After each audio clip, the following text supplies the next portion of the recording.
All right, hey, what's going on? It's Bill Burr, and it's time for the Thursday afternoon, just before Friday, Monday morning podcast, and I'm just checking in on you.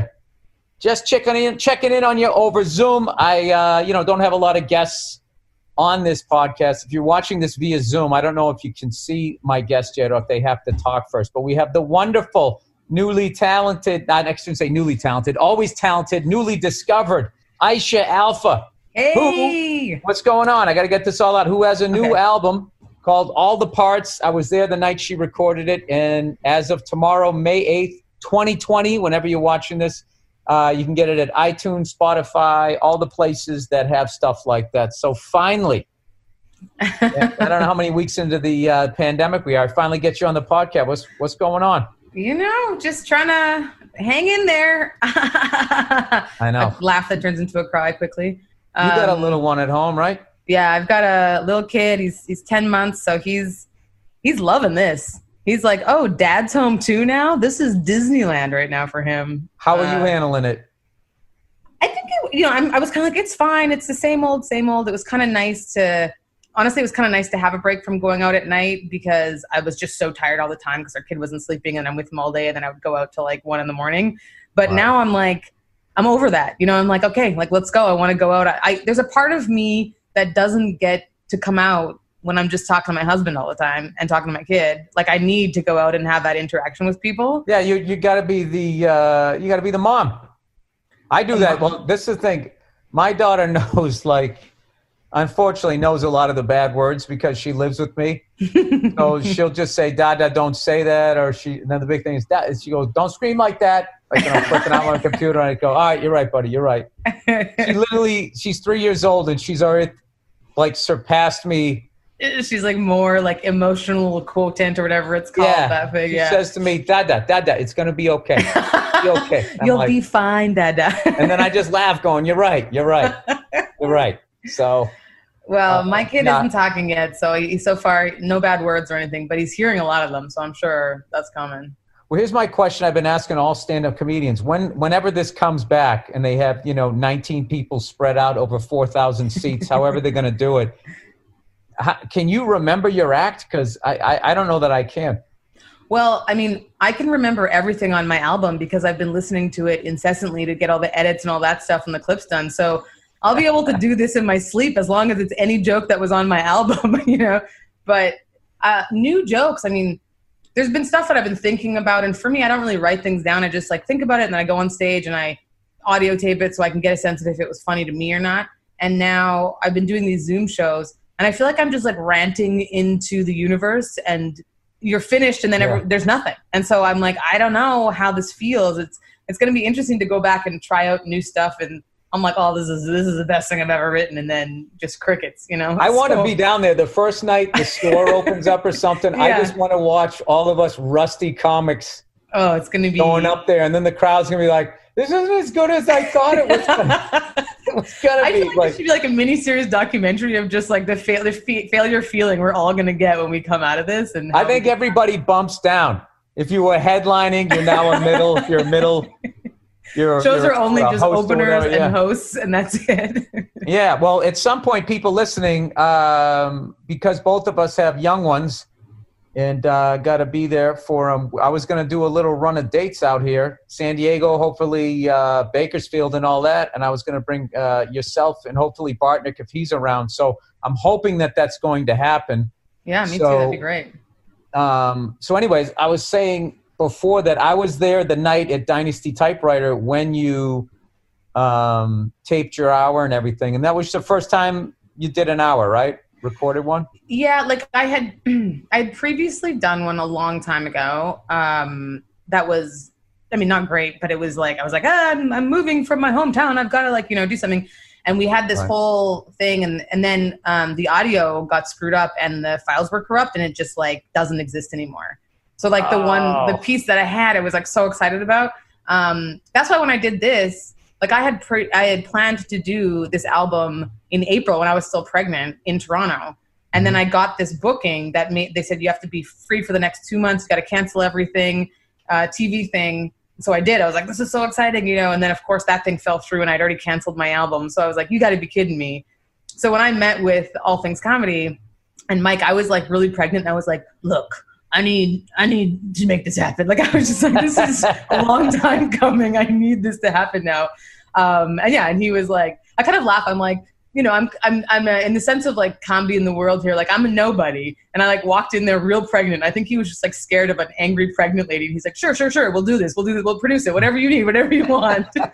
But it worked out nicely. And it was, you know, it's awesome. So it's like the first time I've actually done a whole sort of like real headlining, full on, just like my story that I'm super proud of. Because the last one, I think it's almost a blessing in disguise that it didn't come out, because there was some good stuff, but there was some bad stuff. And this is like my first thing to put out into the world that I'm like, I love it from top to bottom, and it's great. Well, I got to tell you, what I was blown away was you weren't even remotely nervous. If you were, I couldn't tell. I was so nervous. Oh my gosh. I was like, do you know one of the reasons I wore that shirt in particular is because you can't tell how much I'm sweating in it. Because I was like pit stains from like up here to my waist probably by the time it was like even starting. You know like, what's funny about that is you didn't look nervous at all to me.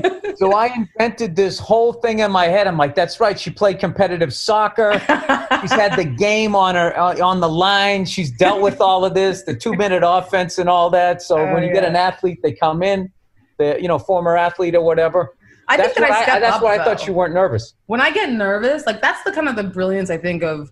I do need those nerves. Everyone's like, do you ever get nervous? I'm like, I get nervous even when I'm doing an open mic. But I think for me, that's like a trigger for my body, like that athletic, that competitive person where I'm like, okay, now go from being scared to just like go, like perform as much as you can, do the best thing you can. And then oftentimes when I feel the worst before a show, if I'm sick or if I don't want to, that feeling where you're like, I just want to be at home right now. And then I get on stage, those are the most fun shows, just because it's like you go from one end of the extreme to the other, which is the best. Yeah, I find if I'm if I'm going through anything like that, then what it comes is I don't give a shit. Yeah. Not in a bad, not like I don't give a shit about the crowd, but like I'm not going up there with any sort of expectation of I want to kill. I got to follow this guy. I'm just like, I really don't feel like doing this tonight. I don't give a shit. And then what happens is you get so relaxed, you just fall into this pocket and lock in with the crowd. And after 3 jokes, personally, I'm like cheesing ear to ear, like the greatest job ever. Yeah. I always know I'm having a good time when I look at pictures and I'm like in like an ugly, deep gremlin squat. And I'm like, oh yeah, that was a good set, because I'm just like full on, let loose. It's great.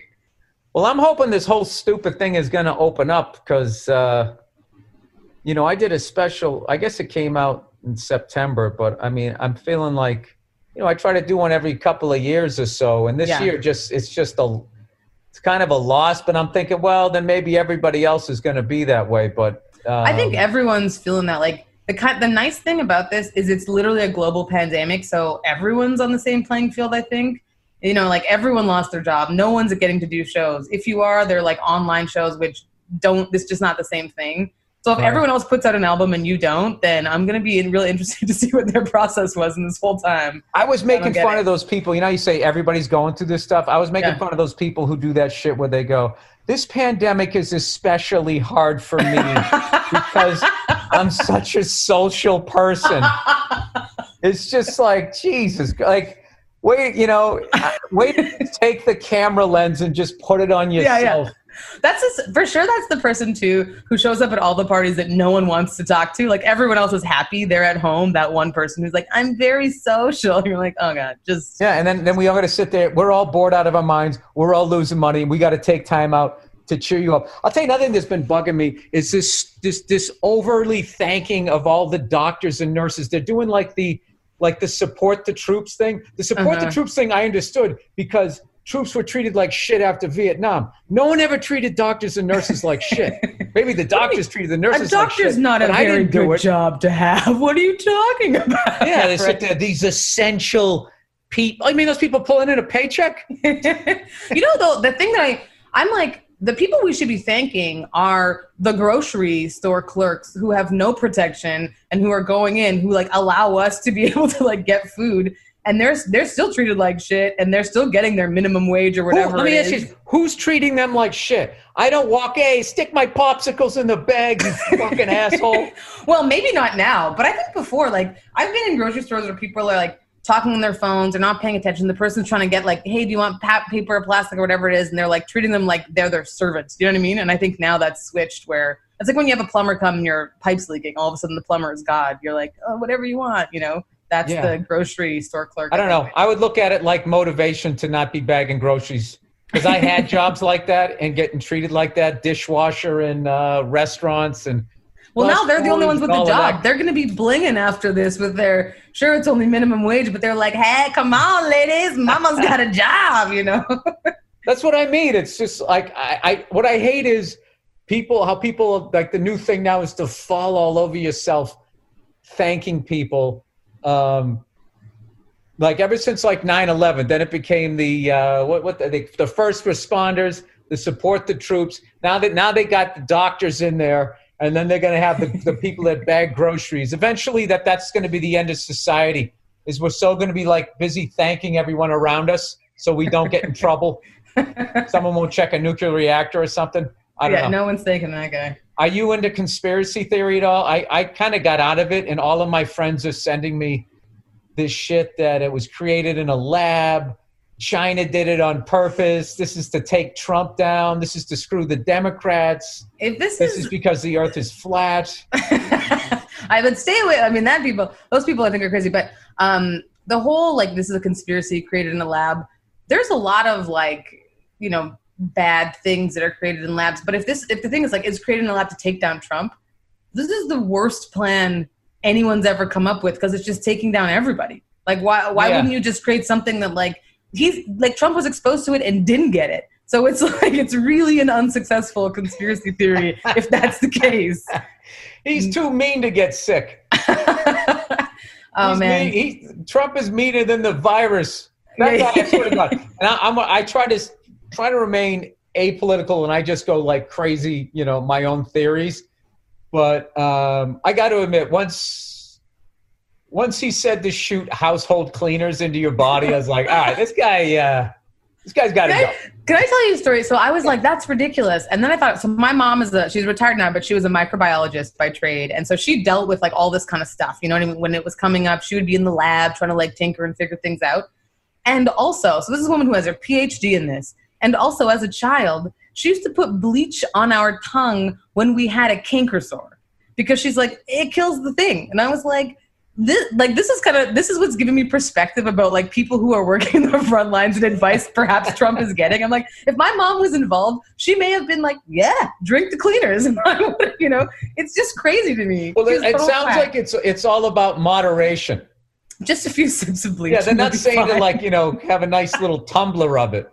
It's just kind of rub it on your gums like all they do in those movies about cocaine. Yeah. Yeah, well, it's he's nuts, but you know, I wouldn't take his advice medically, even if he weren't the president. I wouldn't. That's not someone I'd go to for medical advice on how to stay healthy and how to like, you know. So why would I take it now? I'm gonna wait for someone in the lab. I feel like he just watches ESPN all day, and then Jesus Christ, and it's like the loudest phone ever. Hang on a second. Hang on. Hello. It's the weirdest thing ever. Like, the only people who ever call my home phone are just delivery people, or I would imagine it's some sort of bad news. It happens every once in a while, so sorry about that. Anyways, what are you talking about? The whole Trump thing? Yeah, I just feel like he just like watches ESPN all day, and then just at the last second, they're like, all right, you're on now. He's just, all right, how long do I have to talk for? When do I get the light? Yeah, he just goes up and he just starts, this, that. This thing again, this thing repeated, but said a little more firmer. He's sort of blowing it off. I don't know. This is what I got. This thing has to end because I'm going to end up being this guy that gets into fucking politics and shit. And I don't want to. It's funny. Not even that. I'm commenting on politics and I haven't watched any of it. I know. Well, that's the thing is we all have an opinion, even though I live with, like, my husband's reads the news. You know, he needs to know all that stuff for his job and stuff like that. And he knows a lot about politics and things. And I'm just like, I'll hear one headline and I'm like, well, I've got an opinion on this and I'm going to talk about it. Like, yeah, it's just, yeah. I mean, also I can't vote. So I feel even more disempowered because I'm not a citizen yet. I have to.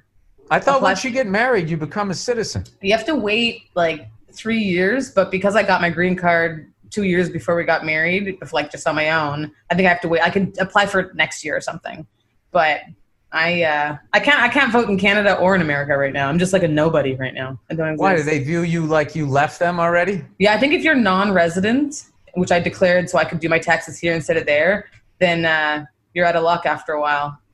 Hey, next election, you know, all those idiots walk around with that stupid sticker, I voted, you know, like they're potty trained or something like that. You should get one, I can't vote, with a little sad face on it. The best is I love it because right now when people try to campaign to me and they stop me on the street, I'm like, I can't vote. And they're like, oh, but I can help you register. I'm like, not a citizen. And it's like I've just breathed fire water on them. They're like, ooh, okay, never mind. I don't want to talk to you. You know, I'm going to use that. Yeah. I mean, I think people know when you're a citizen if you can vote. I'm not going to lie. No, I'll just say I can't vote. I got a felony. This is then the next headline. Bill Burr's got a felony. What could it be? And then it'll be great. Oh, it's the refrigerator guy. I got to go downstairs here for a second. This is the best. Let me talk to him. Huh? Hang on a second. Hang on. There's no respect for a Zoom podcast whatsoever. We're getting a nice little tour.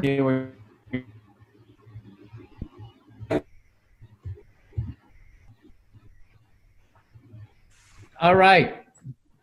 Well, I like this. This is grainier footage. I feel like I'm more castable as something else. Wait, hey, how much longer do you locations? think this is going to fucking... Huh? Did you just move locations? Like this repair guy came and you're I just walked down our tiny flight of stairs. We have stairs in our house. This house was initially just a ranch. And what happened was, and then there was a room downstairs, and people got sick of having to go outside to go down to it because the house is like 100 years old. So somebody just blew out a closet and just stuck stairs going down them. I can't believe I never noticed it when I bought the fucking house. So you basically can't get anything down the stairs other than a person. If you buy they're like any skinny, piece of furniture, creepy then you stairs. have to go around It's the side of the house and all of that shit. Whatever. It's my house. Hey, when do you think this thing's going to be fucking over? I want to go out on the road. I've had it. My wife has had it with me. I've had it with me. I just want to get back out there. Everything's starting to back up. Is there just overhead lighting? It's great. All right, now I'm winded. All right, and by the magic of editing, now I'm upstairs because of the fucking back upstairs again. Anyways, when do you think this thing's over? I mean, I don't know. I think that they're going to start letting people do it, like go and do things again. They're starting to reopen things, mostly just because otherwise people are going to go crazy. I think that's the truth of it. They're not going to be able to contain people. So I say like in another month, everything will be starting to open back up, which is scary. Yeah, I mean, I don't think that's the right time.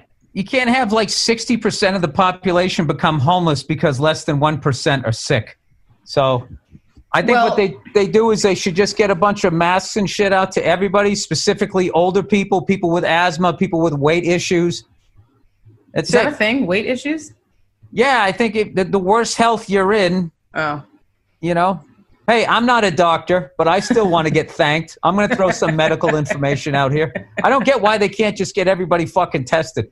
I don't understand why that is so difficult. You got a ton of fucking money for these never-ending wars. You got plenty of money to bail out these banker cunts and all that, but you can't just get us fucking tested, find out who has the cooties and who doesn't. It's so nuts. There's like a non-emergency clinic that under My Healthcare I'm allowed to go to, and they keep sending these messages being like, we've got tests. And I don't know if they're like black market, like not allowed. This is before like hospitals had them, and they were like, you need a test? Let us know.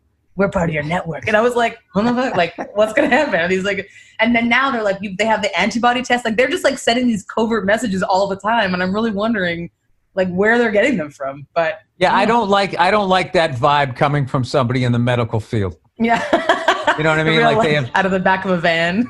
Yeah. The stolen stereo. Yeah. Like back in the day. Yeah. Hey, tell me about the whole, your whole soccer background. You played professionally, right? Yeah. I mean, I played in university, and then I went to the World University Games, which is like the Olympics for students, which was cool. That was like probably for me, one of the coolest experience.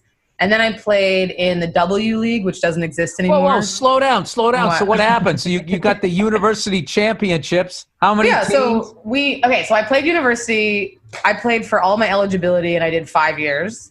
And we went to nationals 3 times, won once, and got silver twice. So we were like a very successful team. University of Alberta, go Pandas. Did you score any goals? Come on, of course I did. I mean, come on, let's talk about it. You did. Of course, I was a striker. I was the game winner? Competitive. In our national chat, no, I scored once but the game winner, we won 2-1, and the game winner was Cheryl Cormack, another striker on our team. But I scored the first. I think I scored the first one. She scored the second one. But it was like that year when we won, we were undefeated. We had no losses, only ties and wins, and then we went and won nationals, and it was like. Right before we had the final game, I remember being so emotional, and people were like, "Are you okay? Are you nervous?" I was like, "No, I know we're gonna win, and I don't know what to do with this energy." I'm so certain. I was just like that level of confidence of like we were prepared, we were the best team. I knew it, and I was like on top of my game, and I was like, "Let's just get this over with. Like, let's get through the 90 minutes because I want to like hold the banner and like go out and party because I'm just so excited about it." And then we won, I was cocky too. I gave like I talked to the press, and I remember saying things like, "Yeah, we're gonna win. So let's wrap it up." Like I was the one you. Oh, you were giving the other team bulletin board material, and they still didn't beat you. Like legit, my last year we had a shitty year, but we still got to go to nationals, and then we came in second. And I talked to the press, and I said, "We're gonna drink happily either way," meaning. If we win or we lose, we're proud of but what they wrote is we're going to drink happily. And that was posted in the newspaper. And they legitimately, one of my girlfriends who played on the team we played against told me they brought that into their pregame talk as like a target on my face being like, let's do this. It was great. But I mean, like, I don't care. I was like, this is the best, Did they try any cheap shit during the game? No, I was too wily. Like I was the one who I'm like, oh, punch me, sure. I'm just gonna smile and like score on you. I was too wily. Smile. I've never heard that described in sports. No wonder you became a writer and a comedian. I would love to hear you talking shit out on the pitch. They probably didn't understand half the things you were saying. My coach once told me, she's like, Aisha, you need to stop smiling so much when you're playing because you seem like a little shit disturber and people are gonna come after you. Because I would score and I'd be like, haha, like just. And like a little, too cocky for my own good, but I delivered. So it was maybe that's what happened to Isaiah Thomas. If you've been watching this Jordan documentary. I haven't watched it yet. I've just heard people commenting on it because I'm like, that whole year was my final year of high school, and we all watched that at our graduation party. So I want to see this documentary of. Yeah, not to ruin it, whatever. There was a whole thing with him being left off the Dream Team. Dream Team. And it still bothers him and all that. But, like, all I remember about him, other than he was a great player, was he was always smiling. So he was like, he had a great smile, and he seemed like it's funny, he had like this little kid vibe while being a killer out there. Yeah. And I don't know what he did, but he, like, somehow pissed everybody off, it seems. That was kind of me a little bit. Maybe not to that extent, but... Because, like, I think the teams we played against, we were vicious. Like, we used to, like, there were some real elbows on purpose and stuff. But as soon as the game was done, we were all cool. Like, we would be friends. We'd go out for beer and all that kind of stuff. So I never had that long-term effect of not making a team because people hated you or something like that. What's the dirtiest thing you ever did to somebody? I used to, when I was running, like, side by side, and I was very fast back then. But, you'd be standing next to someone trying not to get offside, and they would often try and grab at your jersey. So I would stand next to them and hold their hand, and then they would kind of look at me like, what the heck's going on? As soon as the ball went, I would just lean down on their hand, which makes them fall like this, and then I would take off. But I was always like, I felt justified in it because they were grabbing at my jersey and doing all this stuff. Mine was just like sneaky in a different way at a different time, but I would be smiling the whole time and like, it was great. I don't know. I kind of like, I always read sports books because I'm not the brightest guy. So I was just reading one on the Steelers, and they were talking about how one of the wives of the offensive linemen like made their jerseys a couple size smaller and then put double-sided tape under their jerseys and their pads. Yeah, there's all kinds of like. That's what it always strikes me as funny when people talk about the integrity of the game and all of that. I remember one time Sports Illustrated did this whole article on the biggest cheats in the NBA. Oh, that would be good. So they had one of the guys who was admitted a big cheat in the NBA, and he just went on anonymously. And he said, okay, so one thing you try to do is you get yourself between the ref and your opponent who has the ball, and you act like you're reaching out to block the ball, and you punch him in the balls. And the guy goes, the writer was like, you punch him in the balls? He goes, yeah. He goes, I learned that one from Jordan. So I think while the game is going on, people do shit.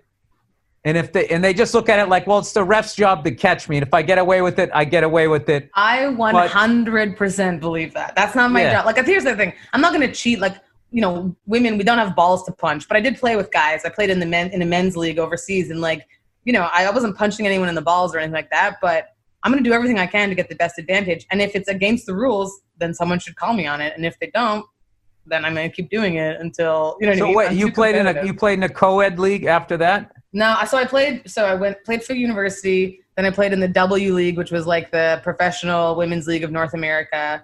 Played in there 2 seasons, and then I went overseas to Korea and played in not a co-ed league. It was just you played at a pro level in the United States? Well, I was in Canada. Playing in the Ottawa team, but we used to play like the northeastern quarter of America, and then we went to the Final Four both seasons that I was playing. Wow, that's amazing.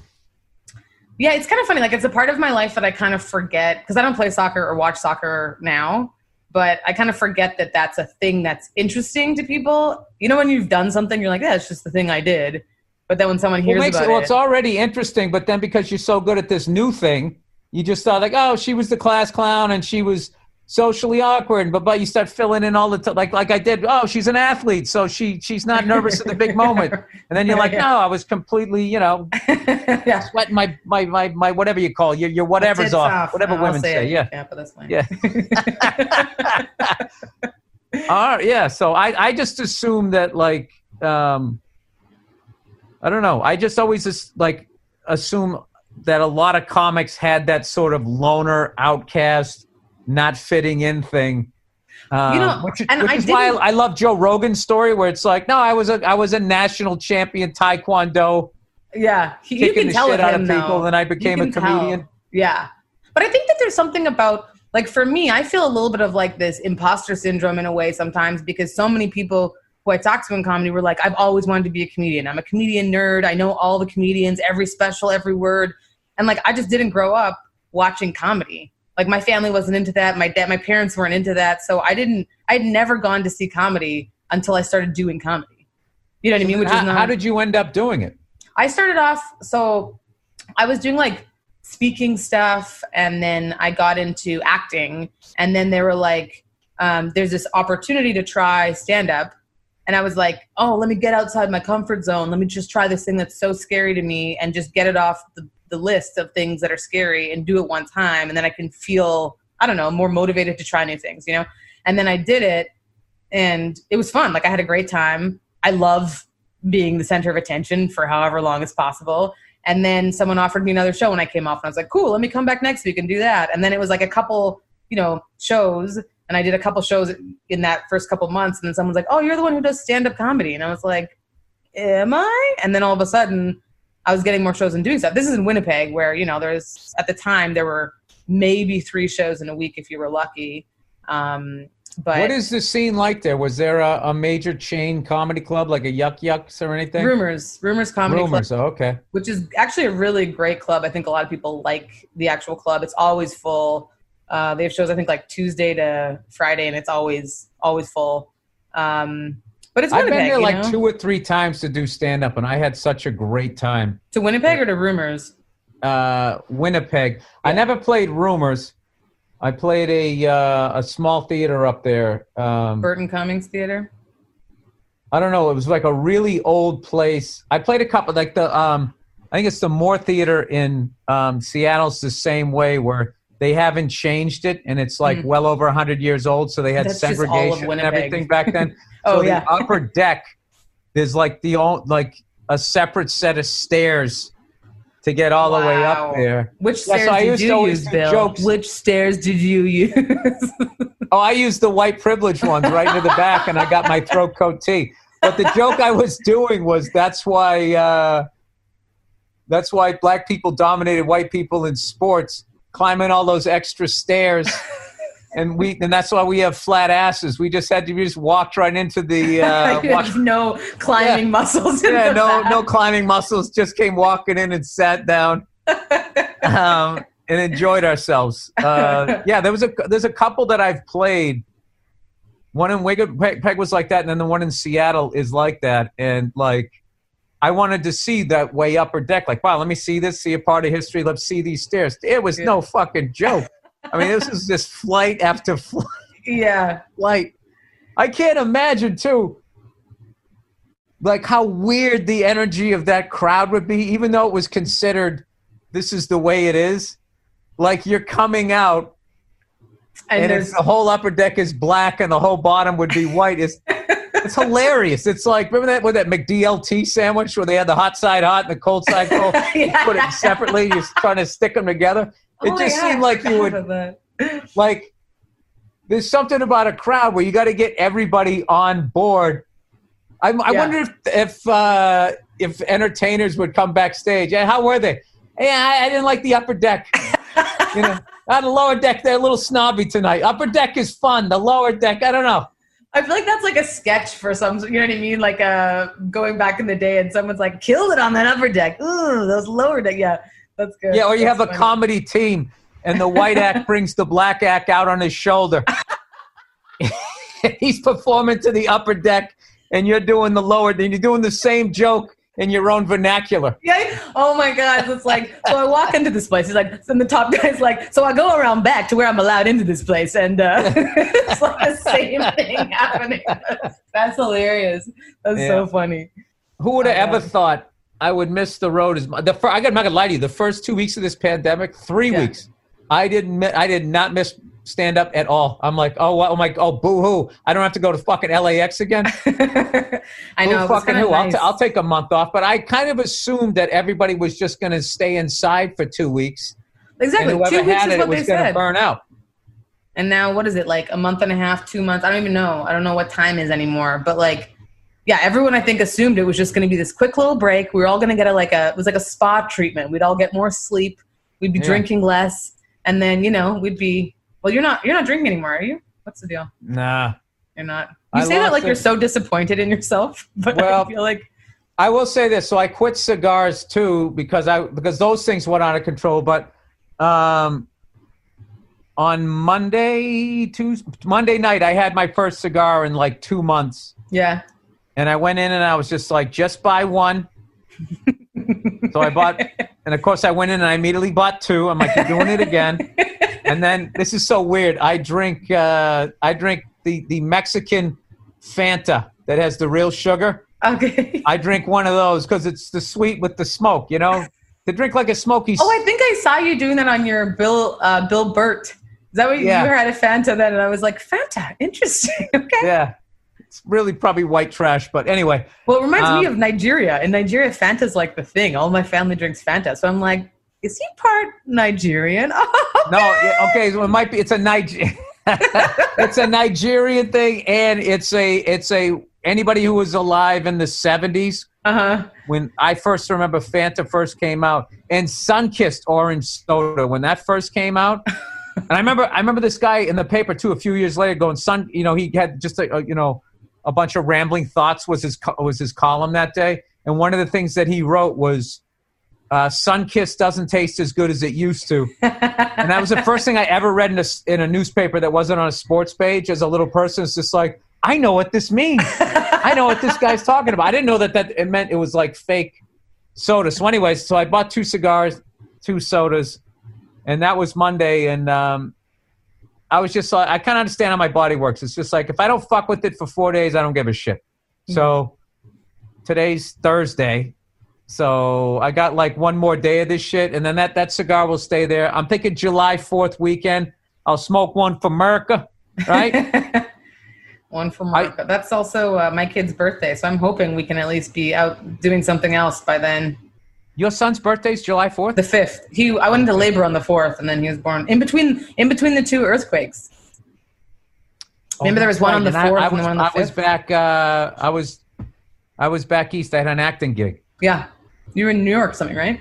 Yeah, for the whole friggin' summer. So anyway, let me hype the album again. Okay, so it's called All the Parts, and as of tomorrow, May 8th, 2020, or whenever you watch this, it's on iTunes, Spotify, all the places where you get it. You absolutely killed. I'm dying to get out on the road and do some stuff, and I already promised you that I was going to bring you out on a couple of these. So we both got little kids, so hopefully people will stay inside so that we can get on the road. Everyone stay inside so that we can go on the road. And then fun. You can come out and go see us. Do it for us. Yeah. So what is it? The doctors stay home so they can go out. Stay home so that we can go on the road. That's what I want. Thank us. I'm up for go that. Go outside and bang the pots and pans. All right. If you want a good laugh, you want to listen to me read out loud, I have to do I got to do a read here. What the hell is it? Okay. All right. FrameBridge, everyone. If you've been listening to this show, you've heard me talk about FrameBridge. By now, you know that they make it super easy and affordable to frame your favorite things without ever leaving the house. I've actually used these people. I have my old dog, Cleodio. I got a nice framed picture of her sitting up in my office. I still consider her my dog, even though she's not with me anymore. Anyway, but they did a great job. From art prints and diplomas to the family photos sitting on your iPhone, you can FrameBridge just about anything. Here's a reminder how it works. Just go to framebridge.com and upload your photo, or they'll send you a package to safely mail in your physical pieces. I guess that's for nudes. You don't want to upload that. Preview your item online in dozens of frame styles. Choose your favorite or get free recommendations from their talented designers. The experts at FrameBridge will custom frame your item and deliver your finished piece directly to your door, ready to hang. Instead of hundreds you pay at Framing Store, their prices start at $39 and all shipping is free. Plus, my listeners will get 15% off their first order at framebridge.com when they use my code BURR, B-U-R-R. Get started today. Frame your photos or send someone the perfect gift. Go to framebridge.com and use the promo code BURR, B-U-R-R, to save an additional 15% off your first order. Just go to framebridge.com, promo code BURR. Once again, framebridge.com, promo code BURR. All right, there we go. So that is the Just Checking In your Thursday afternoon, just before Friday, Monday morning podcast. Aisha, so great to finally have you on here. Thanks. So great to see you. I know. So good to see you. I know. We were supposed to get the kids together for the first time ever months ago. It almost happened. We'll do it. It'll happen. We'll be talking by then. It'll be great. Okay, cool. Well, I hope to be out on the road with you soon, working on our new hours. And I hope everybody stays at home and this whole thing fucking blows out to sea. All right? So once again, if you want to see Aisha's new album, go to iTunes and Spotify, and it's called All the Parts. Aisha, thank you so much. Thanks for having me for coming on here, and I hope to see you face-to-face in a packed comedy club soon. Yeah. Okay, sounds cool. good. All right. We'll see you. Bye. Bye-bye.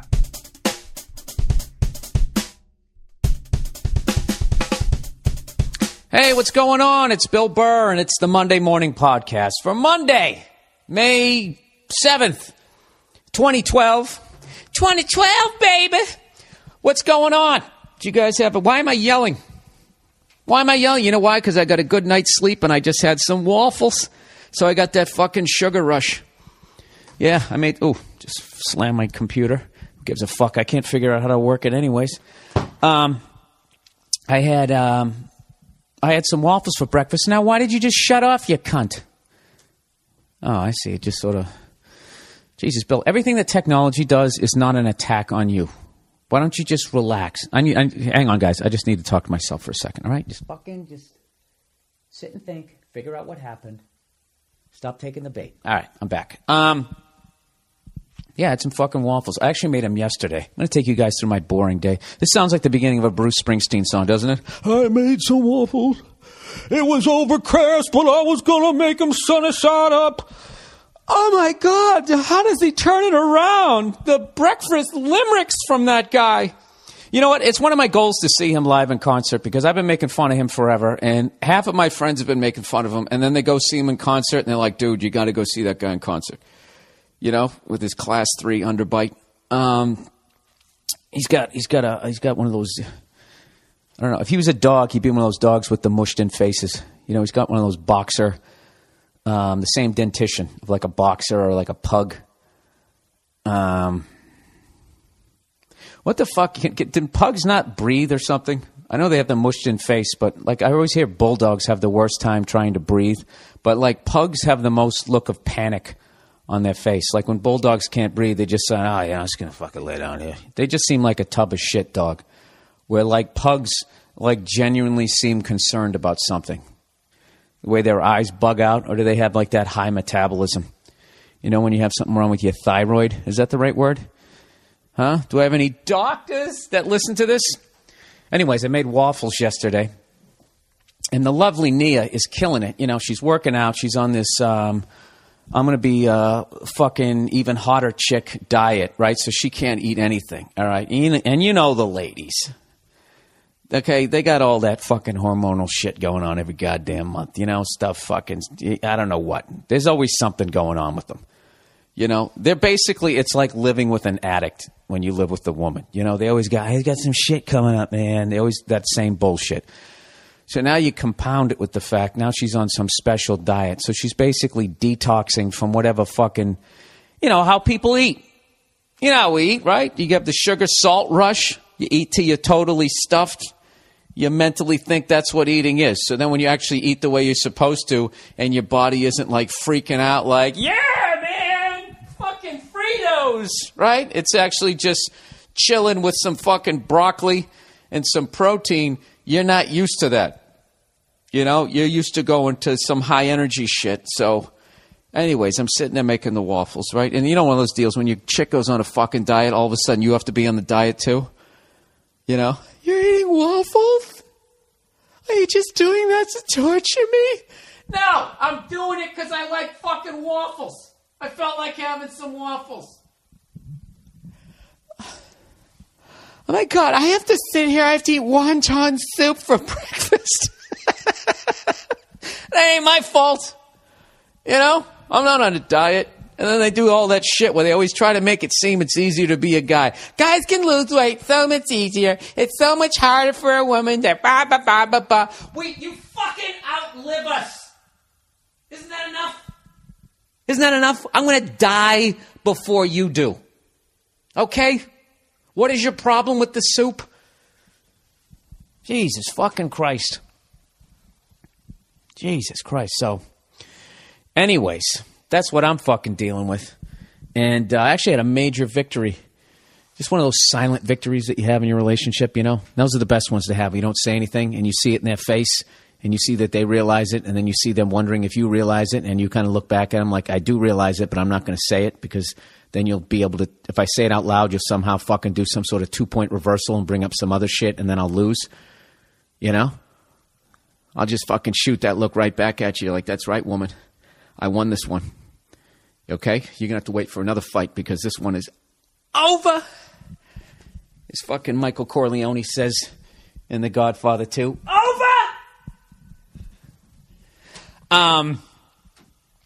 I gotta steal that. At some point, I want to be in an argument with Nia. I can't be a real one because she'll get mad. I'm just going to do it over something stupid.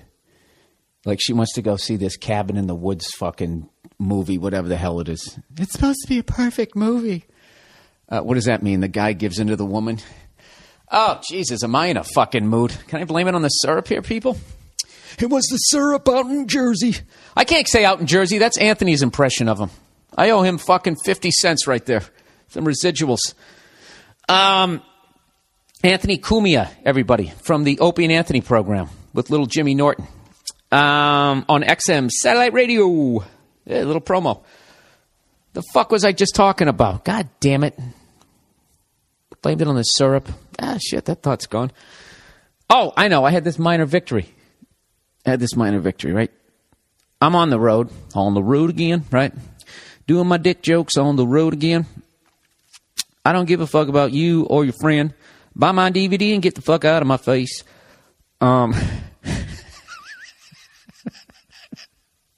I should have fucking waffles. You know what? This whole podcast, it's going to die in like fucking 12 minutes in. I'm just going to sugar crash. I'm going to be laying on the rug like that fucking dude in Train Spotting. But instead of like falling into it, I'm just going to nod off like a goddamn dog with a mushed in face. Oh, we brought it around. What's the deal? So anyways, yeah, here was the victory I had. So I was on the road doing my jokes. I come back to town. All right. And as always, somehow when I was away, something got broken and nobody has any fucking idea. It's like my car. I don't know what happens. When I take it out, nobody ever really hits it. Somehow, when Nia takes it out, somebody always hits it. And then I go out. She doesn't say shit. I go out to use the car, and I see some side swipe down the fucking side of the car. And I come in. I go, Nia, somebody hit the car. And then she's always like, what? When did that happen? How many times can I fall for that? Do people just not like you when you drive the car? What am I talking about? Somebody tagged it a fucking month ago when I went over Chris Porter's. Somebody fucking tagged my car. But anyway, so I come back and once again something's broken. The blender was busted. You know, the engine worked, but the little fucking teeth things were broken. So she's just like, we need a new blender. I can't make my skinny girl margaritas anymore because the teeth don't work. So let's throw but the fucking motor works. So I go, well, why don't we just get it fixed? And she's like, oh, because she knows what that means. Why don't we get it fixed? That means it's going to sit there for 3 years before I finally bring it over to a repair shop. All right? But not now. Not old new Fix-It Billy. I said, you know what? I'm going to figure out how to fucking fix that goddamn thing. All I did, you know what it was? All you have to do is just look up the fucking, you get I know this is basic to some people, but for a lot of morons, and there's a lot that listen to this podcast, by the way. No offense, none taken. All you do is just whatever, the brand, and then the serial number. You go on the internet, and you just buy the part. So I buy the fucking part. Thing shows up. I do all this shit without talking to Nia, right? And I go to take this thing apart, turn it upside down. I'm fucking trying to pull the motor out and won't come out because that thing on the top. And I'm like, what the fuck? And then I just go on YouTube. And I found a video of a guy fixing the exact problem I had. I didn't need to unscrew the bottom. All I needed to do was just fucking get a screwdriver and take the thing off the top. Which, how it doesn't strip the top, I have no fucking idea. We don't care, Bill. Get to the point. All right, long story short, I get this fucking thing on. It works. So what do? Do I get in her face and say, yeah, woman, I fucking fix that shit? I don't. I fix it, make sure it runs, I try it out, and then I just stick it in the cupboard. You know? And a couple days later, I go, hey, you know what? I think I'd like a milkshake. Well, how are you going to do that? The blender doesn't work. Oh, I fixed it. You fixed it? Yeah, I fixed it. Oh, it was no big deal. Took it apart. I fucking fixed it myself. There you go, woman. All right? With your whole, we need to fucking go buy another one. You know, I realized that wasn't really a major victory. You know, like when you're just in your head, you're like, yeah, I fucking dominated. Then I just said that out loud. That was really no big deal. This is how much I wanted to fix it. It was a $7 part, and I had it overnighted for like fucking $16. So, you know, and I didn't even want a milkshake. I just wanted to show her that I did something. I don't know why. Why? Because I'm a weak person and I need other people's approval. There. Does that make you happy? Does that make you smile in your fucking cubicle? Huh? Is that what you're doing? When you're in a cubicle and you're smiling, if I was your boss, I would immediately think that you're somehow stealing from the company because there's no reason to smile in a cubicle. There's no fucking reason. All right? Unless you somehow figured out a way to be happy. You know? Be some sort of one of those Zen douchebags. Why are they a douchebag, Bill? Because they're happy? You know? What happened to you? All right, what the fuck am I going to talk about? I was going to do... Oh, I know what we have to talk about, everybody. This is very special. Guess what it is this Sunday? It's Mother's Day. Mother's Day. Your mom. The one that did most of the heavy lifting as far as bringing you into the world. Your dad was like the Steve Jobs, you know. Hey, I want this to happen. Get on it, scientists, right? So he had a part in it too, you know, although they never bring that up on The View, do they? Believe it or not, this is advertising. All right, let's get on with this. Pro Flowers, everybody. Mother's Day. It's coming up. All right? It's Monday. It's Sunday. You know what that means? It means it's only 6 days away. So what does that mean? That means you go down to the drugstore, all the good cards are gone at this point. They're all picked over, all the envelopes are laying on the ground, and the only cards that are left are either just, you know, it's like a fart joke or they're like oddly incestuous. You know? There's no good cards left. Once again, you screwed up. All right? So what do you got to do? The ladies, they like the flowers. All right? So here's the copy. Guys, don't mess up on Mother's Day. If you were like me, you probably put her through the ringer as a kid. DUI. Now show her that you love her and send her flowers from Pro Flowers. It's a great way of making up to Mom is by sending her flowers from Pro Flowers, everybody. Come on, man. You got to do it. You got to do it.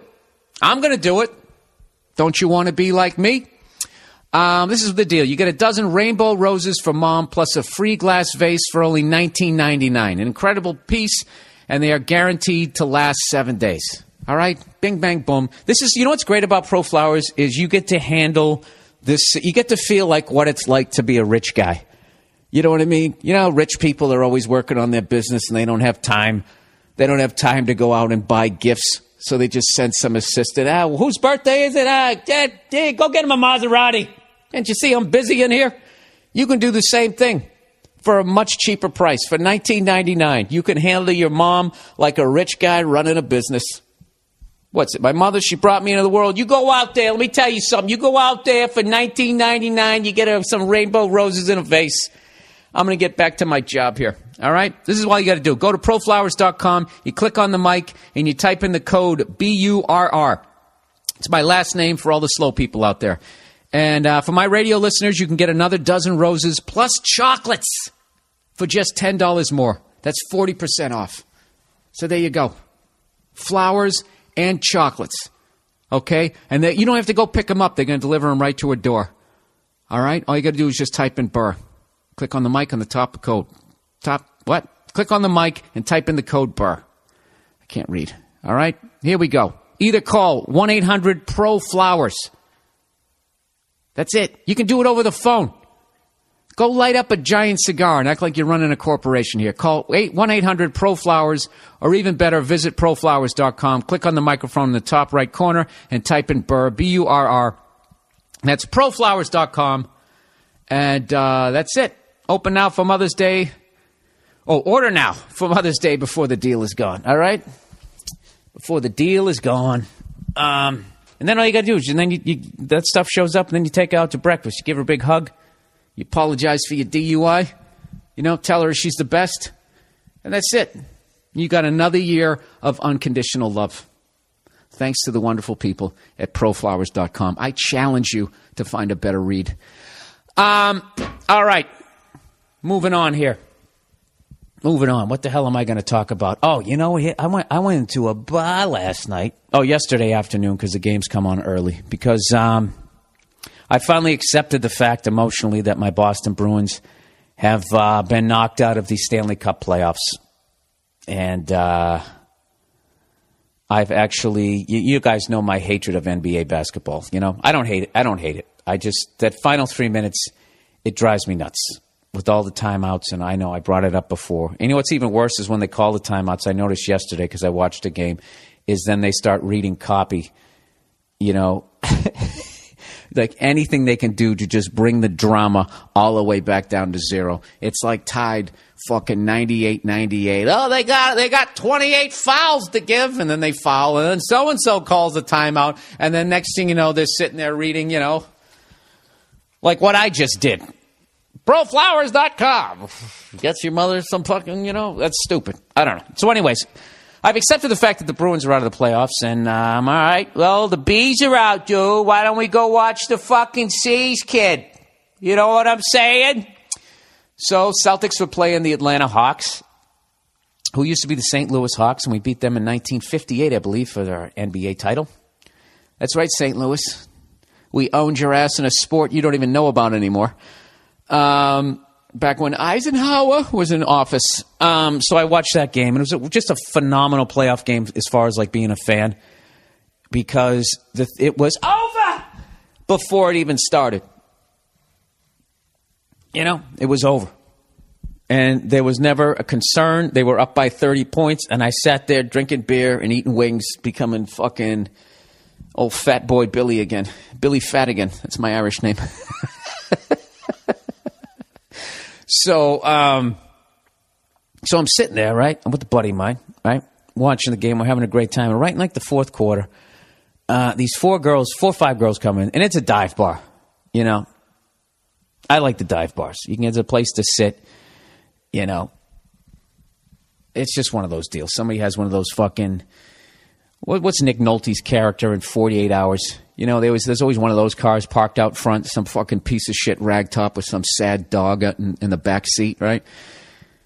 I like those bars, you know, the barfly car, right? So I walk in there, we're watching the game, and like fucking, with like, I don't know, 5 minutes to go in the game. So what's that, like 2 hours NBA time? These like 5, 6 chicks come in, and they're just train wrecks. All of them wearing pants where you can just see their clams. You know, ridiculously tight pants. Another girl's got these cutoffs with her hat turned sideways, looking like she's in some fucking Fresh Prince video in the late 80s. They were just absolute messes.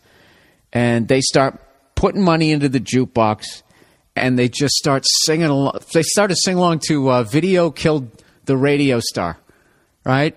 And then they just start, you know, and then there's all these fucking old guys, barfly fucking jack-offs like my age and a little bit older, like way too fucking old for these chicks, right? And these girls are being like really fucking loud, and they're fucking dancing with each other, and they're grabbing each other's asses, doing all this shit. And you see these guys up at the bar, they're like, and they start like reacting to this sex fucking energy that they're putting out there. So 2 of the girls stand up, they start, I swear to God, dude, it was like the fucking Accused, like times 5 was going down. The whole vibe was fucking ridiculous. So the 2 girls stand up, they start like dancing, grinding up against each other, and then one of the guys eventually, like some big fucking sex star bear, starts walking over and starts pawing at the girl.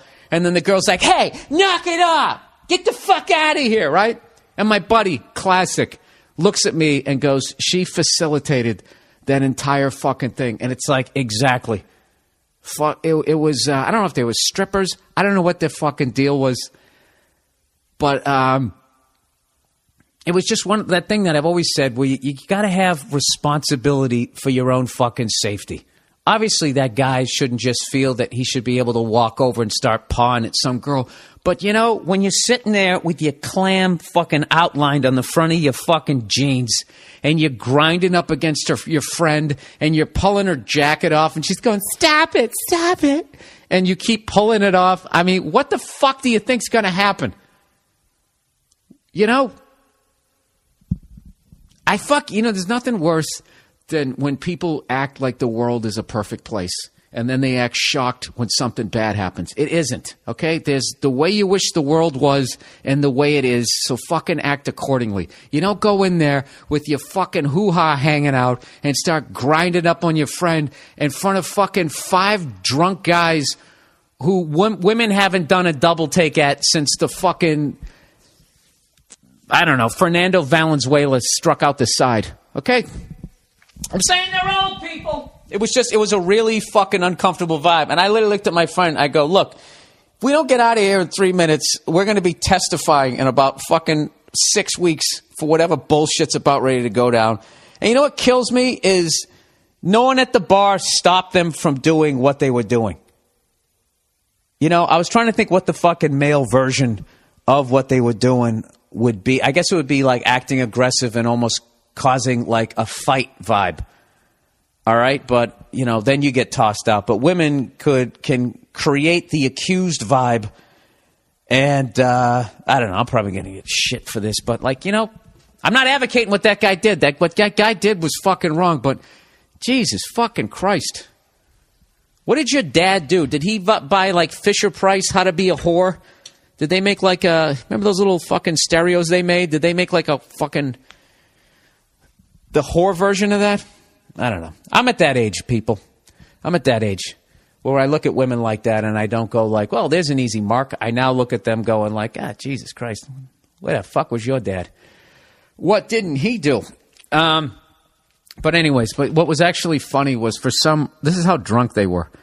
As they were grinding on each other and fucking pulling up each other's dresses and doing all this shit for whatever reason. Out of nowhere, they just started singing the Star Spangled Banner. And then the guys at the bar joined in.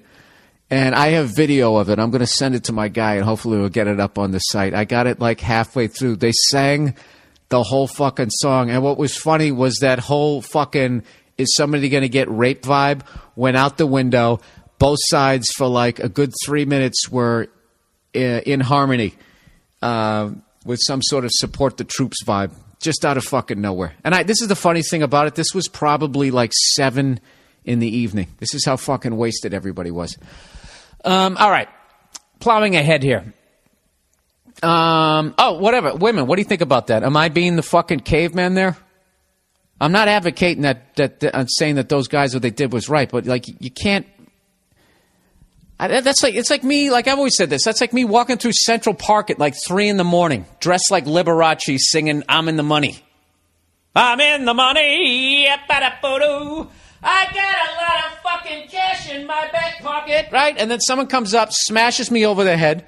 I get a concussion. I got fucking my cheekbones fucked up.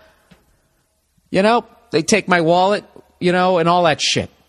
Is it wrong? Yes. Do you feel bad for me? Yes. But what the fuck was I thinking? You know, why don't you just fucking give yourself a bunch of paper cuts and jump in shark-infested water and then fucking go, and then it bit my leg off. You're an asshole. That's my side of it. All right, oh Jesus. Relationship advice. Follow up. Success story. Dearest Billiam.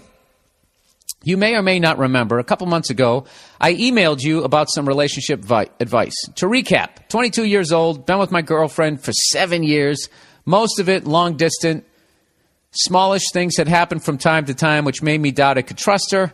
I gave the example of the strip poker thing she lied about and the business trip where she said a coworker tried to kiss her. Oh, yeah. I got to be honest with you, dude. I get a lot of emails like that. So, and I've been that guy. I was that guy when I was 23. Anyways, he goes, you sent me a very clear message. Pull the ripcord. I'm just writing to let you know that I did take your advice, and although it was probably the hardest thing I've ever had to do, it was 100% the right call. So thank you for giving me the extra nudge I needed. Hopefully in the future I can be a fucking man about these things and just do what needs to be done. I'm through most of the relationship fallout now. I did have to tell her to get fucked when she kept wanting to get back together. She didn't seem to understand that all of the reason we broke up would still be there. Bottom line, I'm happier than I've been in a long time. Thanks, man. I owe you. Well, there you go. And that's the hardest thing, too, is when they're coming back to you. Because as you're thinking, as your brain up top is going, this is wrong, you're out, stay out. Your dick is going, free pussy. Get your free pussy. Step right up. Who wants the free pussy? All right? That's what your dick's saying. So you have to override that. And I got to be honest with you, the only reason why she was getting back with you was just to get with you till she was mentally prepared to walk away from you so she could pull the ripcord. And that's the worst. So you avoided all of that. So now this is what you do, son. Go out and have a good time and don't get involved with anybody that you don't feel you're going to marry. All right? Is this the mother of my kids? All right, go fuck yourself. And that's how you do it until you meet the one that is. And then that's the one. That's the one you give your heart to. But other than that, fuck all of them. Fuck them. All right? I don't mean that in a misogynistic way, but just, you know, when you fucking, 2-3 dates in and it doesn't feel fucking weird, it doesn't feel right, and it's still feeling weird. At that point, all she has at your place is maybe a scrunchie or some sort of fucking toiletry. You just it's out. Done. Here you go. Beat it. And you don't have to be mean. You just be honest. Just say, listen, I really like you. You're a nice person. I just don't see this long term. So rather than waste your time and my time and us both getting really hurt, we'll just leave right now. I believe this is yours.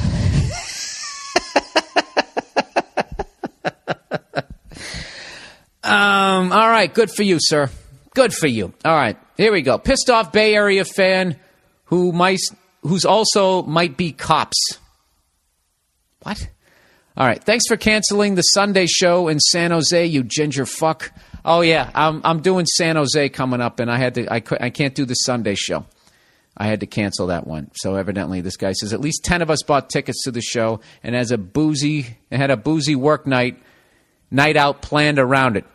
To say we were looking forward to it would be an understatement. We are not some random group of amateurs either. We are dedicated fans, faithful podcast listeners. We came out to see you last time you were in San Jose, and we even stood in line to meet you by the DVDs.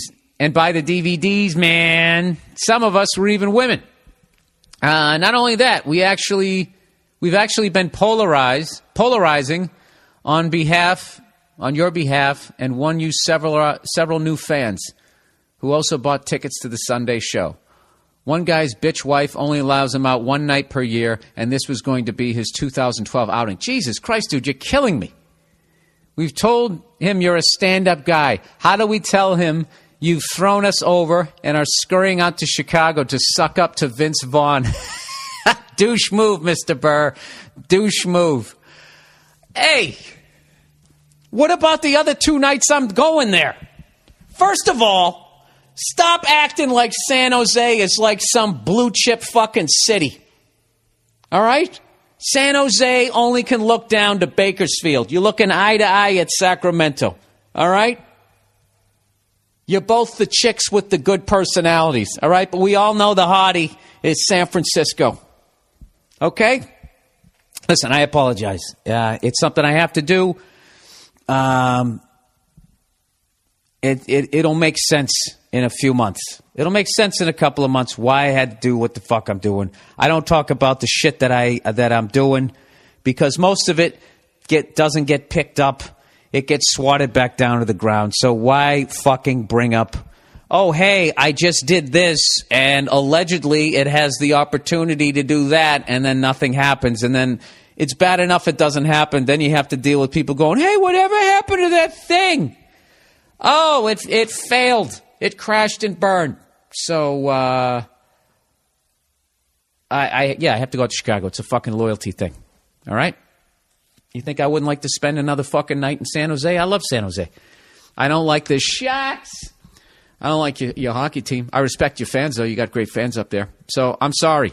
I'm sorry, Julie, Jim, Dave, Mikey, Joey, Joey's girlfriend, Rico, Bill, and several others. All right? You fucking babies.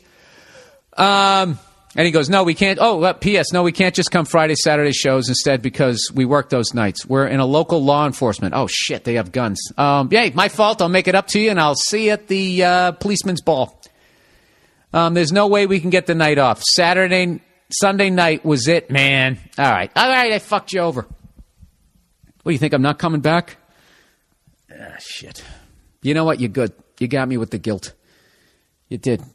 You got me with the guilt. Hey, how about those L.A. Kings, everybody? Is anybody else watching the fucking playoffs? The L.A. Kings, for the first time since the Gretzky era. And as far as I know, I didn't look this up, I think only the second time in their history they've made it to the Western Conference Finals. At least as far as when I've been paying attention. I don't ever remember them there back when they had those yellow and purple Laker jerseys on. I don't know. And the cunty Devils keep beating the Flyers. I thought the Flyers... I'm not saying it's over. God knows it's not over when it's the fucking Flyers. They came back down 0-3 against my Bruins. But the Devils are just so fucking cunty. You know what I mean? And I mean that with all due respect. I hate it when they played the trap and all that type of shit, but sons of bitches, man. They play like that disciplined hockey. Very disciplined. I don't know. All right, let's plow ahead here. What do we got? What do we got next? All right, Bill. Is it racist? Mushnick edition. What is this? Man, fuck a Mushnick. It's a Murdoch-owned paper. Enough said. What is Mushnick? What the fuck is... What is this? Throwback? Is it racist? Mushnick edition? I have no idea what this means. It says, as long as the Nets are allowing Jay-Z to call their marketing shots, what a shock that he chose black and white as the new team colors to stress, as the Nets explained, their new urban home. Why not have him apply the full Jay-Z treatment? Why the Brooklyn Nets when they can be the New York N-words? What the fuck is this? The cheerleaders should be the Brooklyn bitches or hoes? Team logo, a 9mm. What the fuck is this?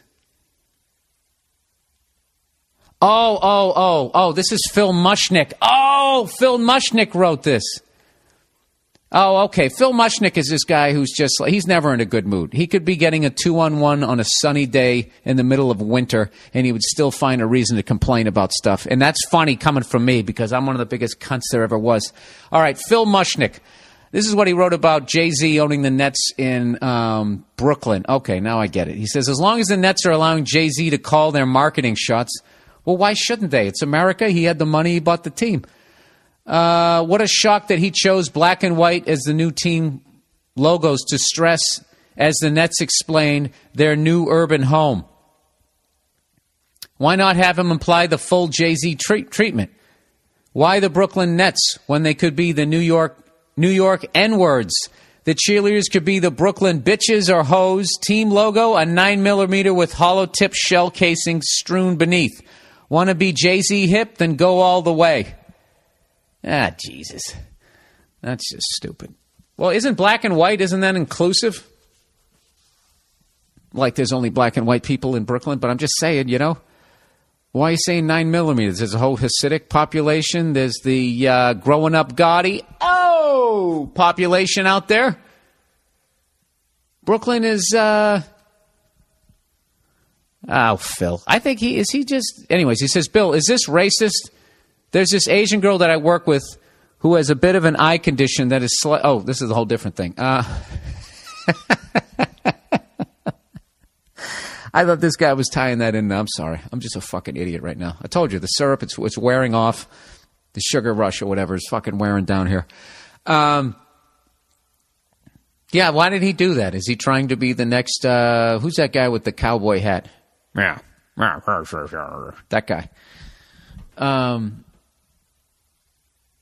He's mad that their colors are black and white? What is wrong with black and white? It's not like the Nets had a classic uniform. I thought their uniform was hideous. They had that gray with the red and the white. It was awful. I think it's cool that there's a team in Brooklyn. Oh, Phil Mushnick. Why don't you go get yourself a sundae, you miserable bastard? All right, coming from me. All right, Bill, is this racist? There's this Asian girl that I work with who has a bit of an eye condition that is slightly but definitely noticeable. She's not cross-eyed, but something is definitely askew. You can tell she's looking at you, but one eye kind of drifts off into no man's land. Yeah, lazy eye. Now, normally googly eyes would be a pretty big turnoff, right? But she almost seems more alluring because of it. This had me wondering if Asian women can pull off this look better than other nationalities. A mainstream example of this would be Lucy Liu. She had an eye thing going on, albeit a slight thing, but she's revered as a hottie.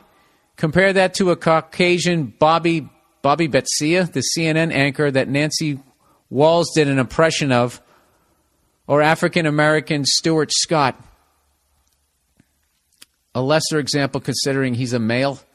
Is it racist of me to believe Asian may have the edge when it comes to public overlooking their lazy eyes? If so, do you think it's due to their eyes being almond-shaped, thus detracting from the wonkiness? Ah, Jesus. Dude, I think you just think this girl is hot. You know, and you'd rather bang her than Stuart Scott. I think it's really that simple. I don't know who half those other people are. I don't watch CNN or Fox News. I find it, I don't know. I just find both those, they're totally slanted in opposite directions, so I never watch that shit. And Stuart Scott is battling for his life, I believe. So, I don't know, dude. I think you just want to fucking... I just think you want to bang this girl. I think that's why I think you like Asian chicks. Regardless of whether their eyes are looking at you or not looking at you, you like them. So you know what I say, sir? I say go for it. You know? Go get yourself a beautiful girl. You know, it's great. She could... I was going to do an easy joke there. I'm not doing it. All right. Okay, here we go. Bill, want to bang lesbian friend who is in lesbian remission. Jesus. Okay, this is outside my realm, but I'll try and answer it. Hey, Bill, I want your opinion on this problem I have. I'm a 19-year-old college freshman, and I'm in a bit of an ethical dilemma.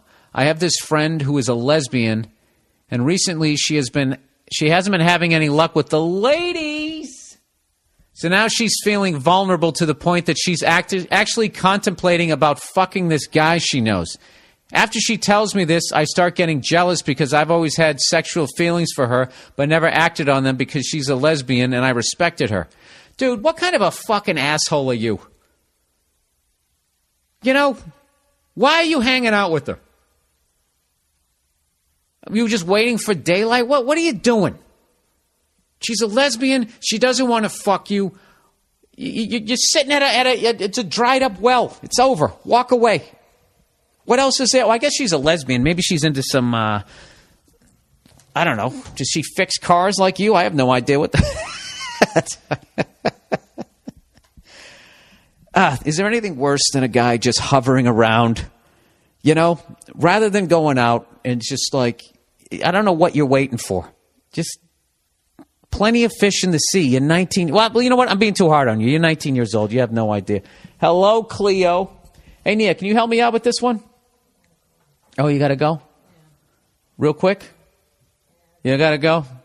This guy's trying to bang this lesbian girl who's in lesbian remission. It means she's wanted to like hook up with some other ladies, but they're not giving it to her, so she's actually been contemplating fucking this other guy. So now this dude's jealous because he's always been hanging around her. Remember that conversation we had earlier? That's why guys hang around women. Either they're the gay guy or they're trying to fuck you. There's really no other... All right, well, I wish you could hang here. All right, go have fun. Oh, sorry. Huh? Sorry. All right. That's nice, though. Your fans thought that you were coming on, and now you're not. You're leaving them wanting more. Wait. You're leaving them wanting more. Can we do this real quick? It has to be very quickly. Okay, so I told you what's going on. Yeah. Cleo, get out of here. Anyways, but now that she's in the mood going back to fucking dudes, some other douche is feeling her up even before I knew what was happening. So this other guy got in there. He goes, I don't want to make her my girlfriend. We both made it very clear neither of us are good at being in relationships because we're both selfish people. However, I do want to fuck her once, and I tried asking my cousin for his point of view on the situation, but he recently found Jesus. Oh, Jesus. So the only answer he gives me is read the Bible or premarital sex is a sin. What do you think? Should I sleep with her before she fucks this guy and realize she doesn't like men and ruin any chance I have? Should I try to sleep with her before this guy fucks her and she realizes she doesn't like men and ruin any chance I have?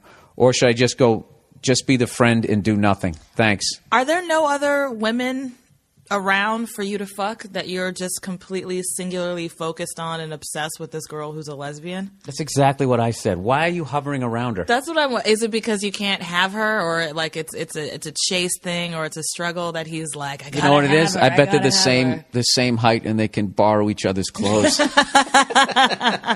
Just leave. I was wondering, were you going to wear that flannel tonight? Because I feel like getting involved sexually with anyone who's going back and forth with their sexuality and figuring it out is probably not a good idea. Just because there's probably a lot of emotional shit going on along with that she may not talk about and you may not be aware of. I would just leave it alone. Yeah, why don't you just go talk to a girl that wants to bang a guy? Why don't you make it a lot easier? Make it a lot easier on yourself. Hey, how do I turn this bus into a bicycle? I've always wanted this bus to be a bicycle, and now it's... But men like the chase, though, right? We like a layup. We like a layup. What? I thought men are all about the chase and make it difficult and all that. I thought no, that's what you guys are into. You guys are into just making it difficult. We want you guys just to fucking just lie down. Yeah, recline. Stop acting like it doesn't feel good for you too. You know. No, you know what it is. There is, as far as like a good feeling, is when a woman is making it difficult and you tear through all that bullshit, and you're able to make her succumb. You're rolling your eyes in the air, right? You've experienced that, haven't you? Well, yeah. This is the speech that you give before you tell people, like. Oh, you were making it difficult, and that dude was cock blocking me, and I fucking. That right there is like. Remember that year when Tom Hanks won back-to-back Oscars? Yeah. He's still a great actor, but is that ever going to happen again? Right. That's my sexual conquest. Oh, I see. The night I brought you down. You didn't brought you down like a fucking wildebeest on the Serengeti. From before, you didn't have to. Look at see what they do. They just take it away. Cleo, come on. Come on. Go over there. Well, all right. Well, that's my 2 cents. Okay. So I'm gonna go now. Okay. All right. I'll see you. Have fun. All right, there, fucking female RoboCop. Fucking working out like a maniac. I'm over here becoming a tub of shit. That's right. That's right. All right. I'll see you later. So there you go, sir. This is what I think you should do. We basically, both of us, you got to stop hanging out with these girls that, why are you doing that? You know? I know why you're doing it. I know why you're doing it. Because you can be like, dude, my dick is so intoxicating. Even chicks who don't like dick can't say no to my dick. Oh! All right, let's read some advertising, shall we, people? Let's get on with it. Where the hell is it here? Oh, Christ. Where are we? Okay, here we go. Oh, the usual. Stamps.com, everybody. We've done this one before. This is the runaway advertising hit on the podcast here. Everybody's getting into it. And by the way, I heard a story. Nia always listens to NPR. She always listens to that. Yeah, all things considered. Today we're going to talk about how strawberries are made.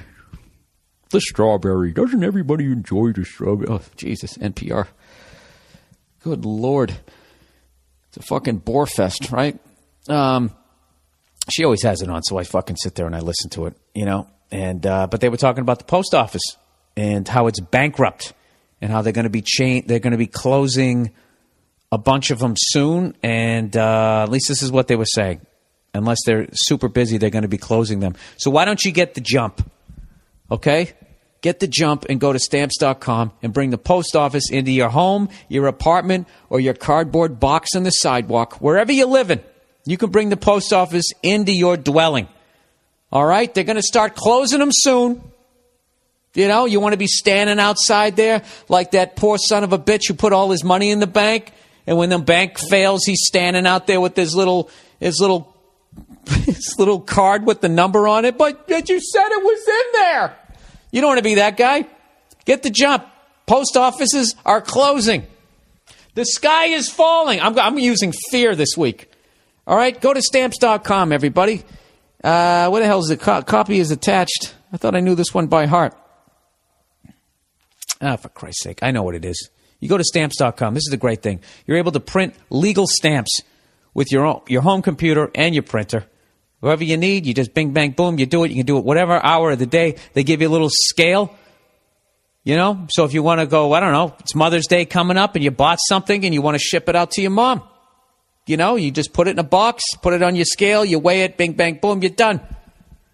Put it out of the mailbox, postman comes the next day, picks it up. You don't even have to leave your dang house. All right? If you act now, my listeners, get a free $110 worth of stamps. And you just go to Stamps.com. You click on the microphone with the code BURR Burr. I'm telling you, this guy, this is actually is now more viable than ever, considering they're actually closing the post offices, the offices where they post. And that's it. Gamefly. Gamefly.com is another one. You know what I noticed yesterday when I was watching the NBA? They did ProFlowers and they did GameFly.com. And I was thinking, you know what? The NBA, they're listening to my podcast. They're ripping me off. They have the same advertisers. GameFly. Let's see. Keep it short this week. This is up to you if you want to do this anymore or not. What are you talking about? Why wouldn't I want to keep doing this? I love GameFly.com. You get 8,000 video games at your fingertips. I guess that was an inside note, like I wasn't supposed to read that. Gamefly.com, everybody. Do you like video games? Sure, we all do. How would you like to have 8,000 video games at your fingertips?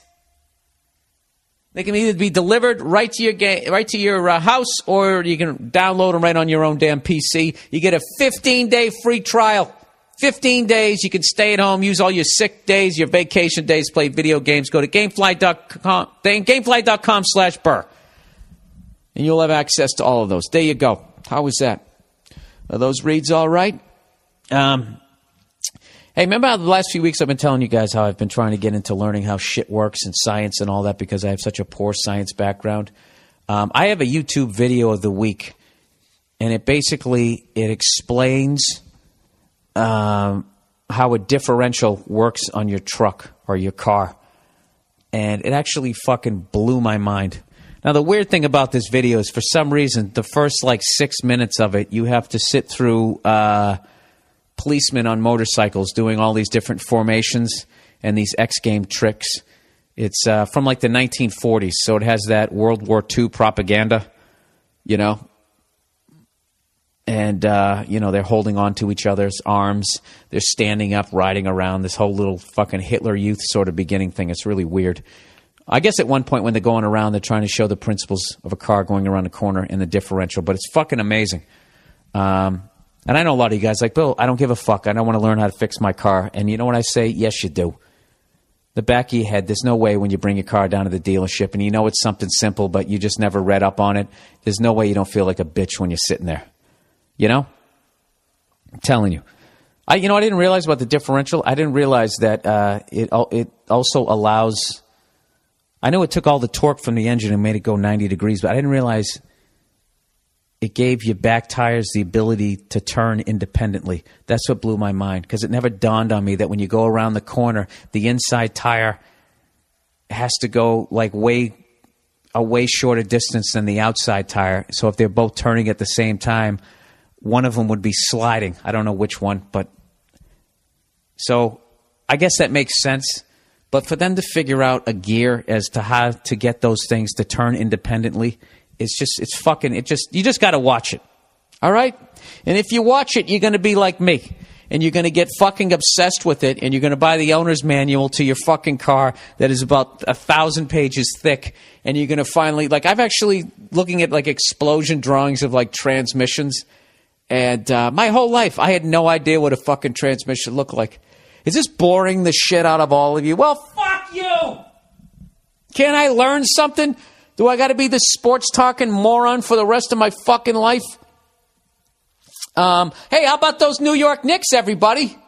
How about those Knicks? They finally won a playoff game. Congratulations to all New York Knicks fans. Unless you like the Yankees, then you can go fuck yourselves.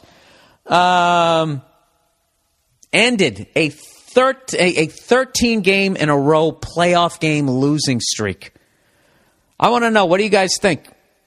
When will that ever get beaten? That one's gonna stand for a while. I was actually trying to do the math on that. In order to duplicate that, best case scenario, you only get swept 2 years in a row, or 2 playoff trips in a row. Best case scenario would be you were up 3-0 one year, and then you lost 4 in a row. So you didn't get swept. And there's 4 losses. Then you get swept 2 more times in a row. That's 12, and then you lose the first game of the next one. That's the best case scenario. The fucking Knicks lost some playoff series when Van Gundy was still there. They lost the last 2 games. So that was their first 2 losses. Then they got swept. That's 6. They got swept again. That's 10. Then they lost the first 3 of this one.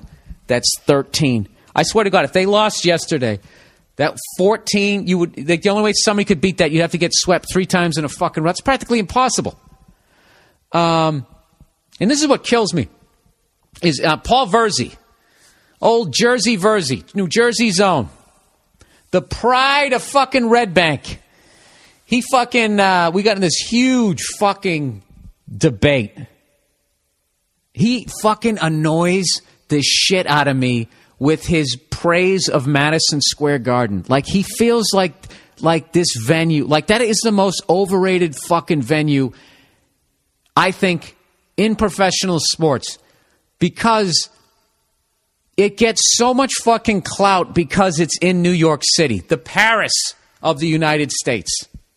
And just because it's fucking there, that everybody seems to forget the incredible lack of championships that have been won there. Okay? The fucking New York Rangers have won 1 Stanley Cup since 1940. That's 72 fucking years there's been 1 championship won there. The New York Knicks haven't won since fucking Nixon resigned. 40 fucking years. All right? And this dude is telling me, he goes, Verzi's always talking about how Jordan said that was his favorite place to play. And this is how the fight started. He told me that fucking the Garden during Game 3 was the loudest NBA game he's ever heard.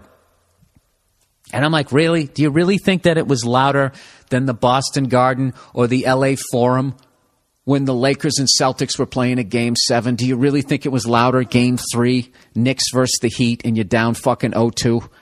Do you really think the venue was fucking louder? I mean, what are you basing? He goes, dude, this isn't about championships. I'm like, I'm not saying it's about championships. But we were playing for championships, so you're going to be even amped up even more. And he just keeps saying how they use that stupid fucking expression that Madison Square Garden, it's a mecca. It's a mecca for basketball, and it's what people don't understand. Do you understand what mecca just means? People from around the world gather there. It's a gathering place. It's like if Madison Square Garden was in a mall, it would be a food court. People gather from all over the mall. Some people came there to buy a dress. Other people came there to buy some slacks, but they all gather in the food court to eat that shitty food. And yes, it is a basketball mecca. People gather from around the globe to kick the Knicks' fucking ass every year if they make the goddamn playoffs. All right? It just fucking annoys the shit out of me because I give it up to the Yankees for them. Like that's the top team in baseball. It's not even close. 27 championships. Over! Right? And he's going to fucking sit there and he's going to try and talk about Madison Square Garden like this is the crown jewel of the fucking NBA and completely disregard the Celtics and Lakers, who combined have won 32 NBA championships, plus the Lakers' BBA championship that they count as an NBA championship for 33. And you're sitting on fucking 2. All right? I got to be honest, as an outsider, when I think of Madison Square Garden, I think of Muhammad Ali, I think of Led Zeppelin, Marc Messier. Occasionally, I'll think of Bernard King, Frank Sinatra, Bruce Springsteen, Rolling Stones. I think more music. I don't think sports, because nothing really fucking memorable. What has ever happened there? I don't understand what has happened there. The Bruins went into the stands and somebody got beaten with a loafer. Mike Milbury, right? Not to rat him out, but I mean, it's on video, Mike. I just don't understand. I just tried to tell him. I'm like, dude, it's not louder. It's not louder. You think it was louder than when the Celtics finally won another fucking championship after their drought of what it was, 22 years? Do you really think it was louder than that? I was trying to explain to him, it just seems loud to you because you're a Knicks fan. You know? It's like that dude who was into the Asian women. And he's going, oh, do they play off the lazy guy? You like Asian women. It's the same fucking thing. All right? So just in case there's some more Verzies out there, okay, you have a nice little venue down there. It was made during the cookie cutter time. Some of the worst fucking venues ever. The ceiling is ugly. And there's an unbelievable, I've done this joke before. I always talk about the the breeze in Madison Square Garden. There's an unbelievable breeze up in the rafters because there's no championship banners to block the air conditioning. So anyways, having said that, congratulations to the Knicks. If the Knicks ever went on a run and were a championship team, even then the best that they could hope to do is duplicate what the Bulls did with Jordan when they were the center of the basketball universe. But in my lifetime, they never have been. And I'm an old fuck, man. I've been around for a long time at this point. I'm halfway through this journey. If I'm lucky, hopefully, only halfway through. So there you go. I went out of my way to trash the fucking Knicks, even though they just fucking won. And I don't even know shit about fucking... I don't know shit about basketball. Why don't I just shut the hell up? What am I up to here? 56 minutes? All right, let's read some more advertising here. All right, Amazon.com, everybody. Hey, do you like me? Do you like my podcast? Well, if you don't, do you like the troops? I'm drafting behind your like of the troops. This is the deal. Next time you go to Amazon.com, not saying you have to, but next time you're going to buy something, why don't you just go to BillBurr.com, click on the podcast page. That thing opens up. On the right-hand side, you're going to see the Amazon banner. You click on that thing, and then just go buy something if you want to. And when you do, you'll be supporting my podcast because I get a kickback, and 10% of whatever kickback I get from Amazon.com, I throw to the Wounded Warriors Project. So you support my podcast, and you support the troops. How about that? Can you beat that? I don't think you can. So, I think that's it. I think that is the podcast for this week. Wait, there's some overrated, underrated. Remember those things? Underrated. Pissing in the shower. One of the most relaxing things you could ever do. Gross. Just lean back, hands free, and just let go of all your worries. Trust me, sounds gross. But it's awesome. Plus, it all goes down the same pipes. And this way, you'll save a flush worth of water. It's like the hybrid of toilet time. It doesn't go down the same pipe. It doesn't go down the same pipe, you fucking jackass. It doesn't. The toilet goes down your fucking sewage line. All right? They don't all flush together. Tell me they don't all flush together. Then where does that water go? To then get treated and then I wash my hair with the shit we all shit and pissed in? It probably does. There's so many fucking people. Does it go down the same fucking line? No. No, it would, dude, you would, the smell of shit would be coming right up your shower drain. Maybe eventually it does. I don't think it does. I thought they kept those two separate. Wow, that's fucking disgusting. Could somebody please write me and clear that up? Anyways, frosting your own beer glasses at home, underrated, abso-fucking-lutely. And by the way, you're required to do that, okay? If you say, hey, you guys want to watch the game at my place, you are required to frost up some glasses, okay? That's one of the unwritten rules. You know there's unwritten rules? You don't show up a pitcher. You know what I mean? After the whistle blows, you don't shoot the puck at the goalie. Those fucking unwritten rules. You know? The unwritten rule is that you have your buddies over to watch the game. You got to frost up some glasses. You know? And then get mad at them when they pee all over the seat. Overrated. Giant Oprah-style mansions with 20 bedrooms and shit. I grew up pretty poor and in some small houses, and I remember thinking as I was watching those Scream movies how that shit could never happen to broke people. They had the rich kids in these giant-ass houses, giant arse houses. This guy must be from Europe here. And people getting murdered in some other room while the rest of the people were oblivious, which made me laugh. As growing up, I could hear my mom in the kitchen walking around on the wooden floor while I was in the bedroom, literally on the opposite side of the house. No way some mass douche is slaughtering someone, demasking, and then walking back into the lounge like, hey guys, what'd I miss? So sleep tight there, Richie Rich. That's fucking hilarious. Plus, you know what's crazy about those houses is, you know, when you have like 20 bedrooms, you don't think about it, but like those rooms are useless. 20 bedrooms. So you got to go out and buy 20 beds. What can you do in your bed?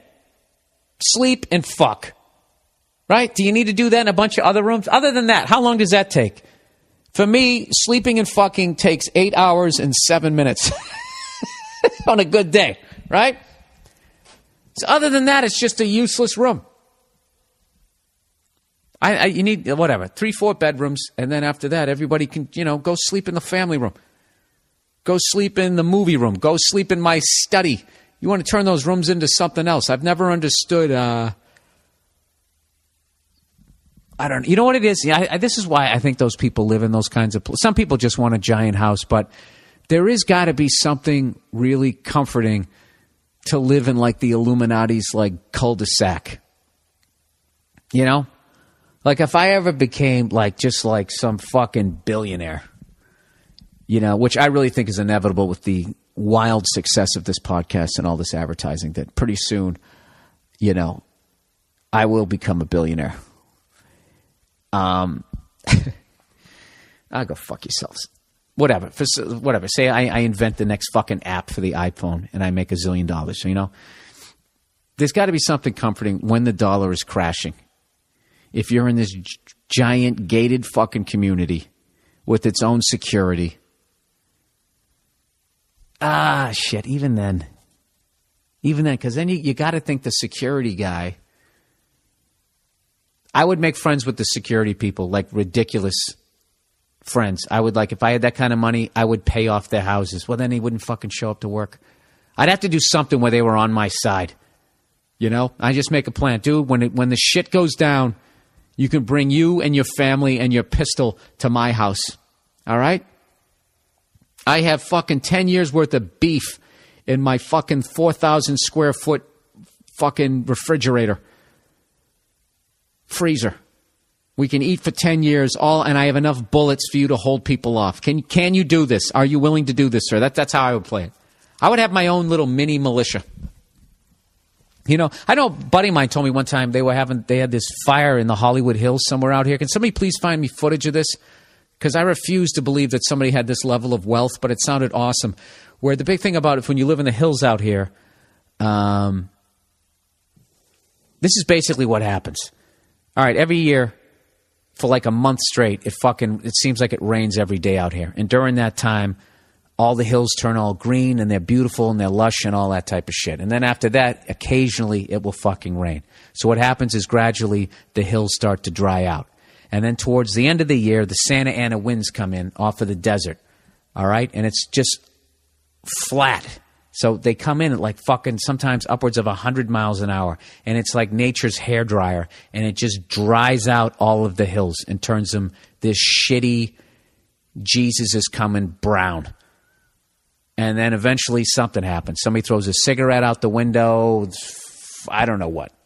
I don't know. A fucking rattlesnake takes a shit and hits a piece of flint. I don't know how these things work. I have a bad science background. Whatever. The fucking things catch on fire. And all these rich motherfuckers that you're jealous of, during those months, you're not jealous of when you watch their fucking houses burn down.